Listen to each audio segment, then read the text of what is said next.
Hello students, I am Mahesh Javalkar, Selection Grade Lecturer, Electronics and Communication Department, Maratha Mandal Polytechnic, Belgaum. So today I want to take few questions on semiconductor devices which can be asked as a multiple choice questions in your DCET exams. Okay. So according to your DCET, the portion for semiconductor devices is as shown. It is first you should know what is a semiconductor.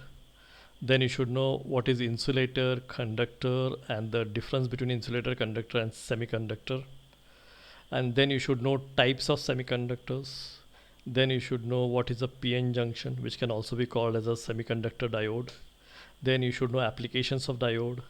Then you should know what is a Zener diode, whose reverse bias operation is very important for a sharp breakdown. Then you should know what is a bipolar junction transistor, BJT. Then field effect transistor. In that you should know junction field effect transistor, MOSFET, and CMOS.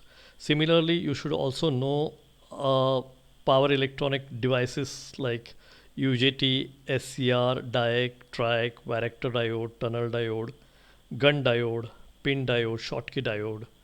Then you should know what is an IC, how to fabricate an IC, what are optoelectronic devices, what is a laser, and what is maser.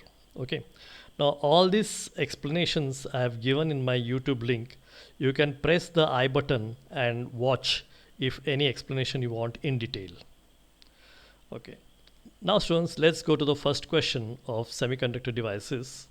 The first question which I have asked here is the forbidden energy gap between the valence band and conduction band will be least in case of which of the following. Okay. Now here the four options which I have given is metals, semiconductors, insulators, and all of the above. Okay. Now here forbidden energy gap, if you remember, it is the gap between conduction band and valence band. Okay. Now if you apply an energy to the valence electrons, they can come to the conduction electrons if they cross the forbidden energy gap.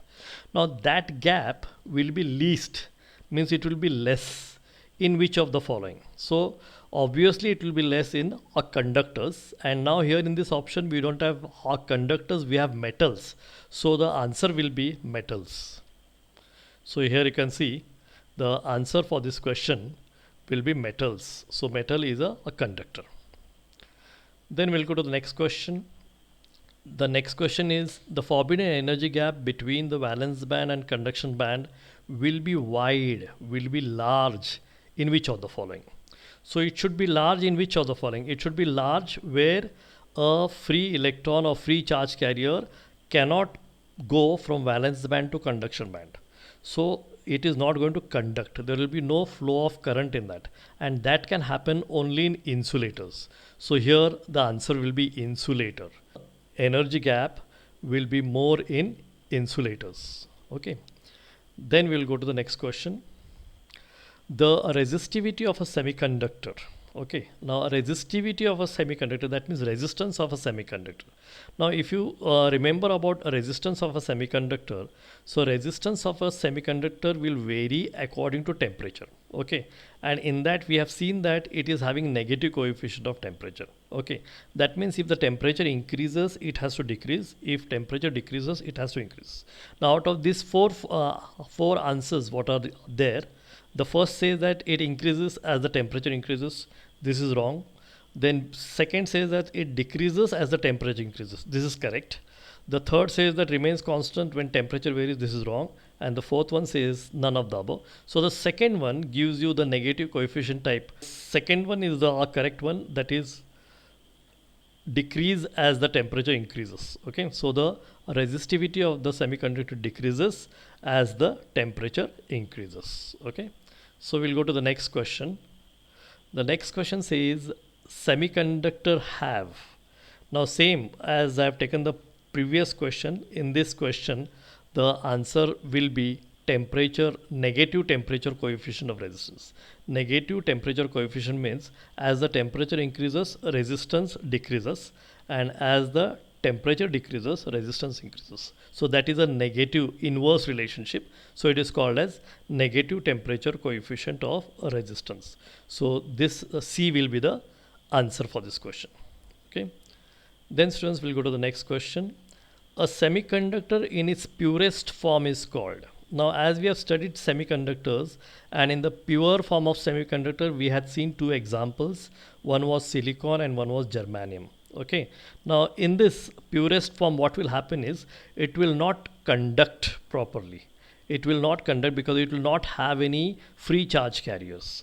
Because it is not having any free charge carriers, it is not going to conduct properly, and in its purest form a semiconductor is called as intrinsic semiconductor.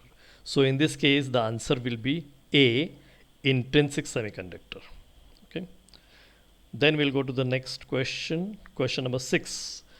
A doped semiconductor is called. Okay, now doping is done, that is adding of impurity to a semiconductor is called doping. Okay, and you dope the semiconductor to improve its conductivity so that it can conduct properly.